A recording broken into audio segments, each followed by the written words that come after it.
SIB మాజీ chief Prabhakar రావుపై కేంద్ర మంత్రి బండి సంజయ్ తీవ్ర విమర్శలు చేశారు. అమెరికాలోనే ప్రభాకర్ రావుకు కేసీఆర్ కుటుంబంతో కౌన్సిలింగ్ తంతు పూర్తయిందని అన్నారు. ప్రభాకర్ రావు మామూలోడు కాదని చాలా మంది కార్యకర్తల ఉసురు పోసుకున్నారంటూ వ్యాఖ్యలు చేశారు. పథకం ప్రకారమే లొంగిపోయి విచారణకు హాజరయ్యారని ఆరోపించారు. విచారణలో ప్రభాకర్ రావు ఇచ్చిన స్టేట్మెంట్ను బహిరంగపరచాలని డిమాండ్ చేశారు. రేవంత్ రెడ్డి ఫోన్ మాత్రమే కాకుండా తనతో పాటు కాంగ్రెస్, బీజేపీ, బీఆర్ఎస్ నేతల జడ్జిలు ఫోన్లను కూడా ట్యాప్ చేసిన ఘనుడు ప్రభాకర్ రావు అంటూ మండిపడ్డారు బండి సంజయ్. ప్రభాకర్ రావు వల్ల అనేక మంది జీవితాలు నాశనమై కుటుంబాలు రోడ్డును పడ్డాయని అన్నారు. భార్యాభర్తలు మాట్లాడుకున్న సంభాషణలను కూడా ట్యాప్ చేసిన నీచుడు ప్రభాకర్ అంటూ ఆగ్రహం వ్యక్తం చేశారు బండి సంజయ్. ఎవరి ఆదేశం మేరకు ప్రభాకర్ ఫోన్ ట్యాపింగ్ చేశారో ప్రజలకు తెలియాలన్నారు.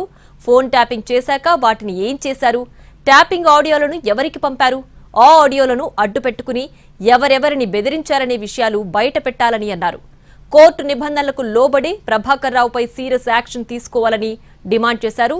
ప్రభాకర్ రావు సహా ఆయన వెనుకున్న సూత్రధారులను కోర్టులో దోషులుగా తేల్చాలన్నారు బండి సంజయ్.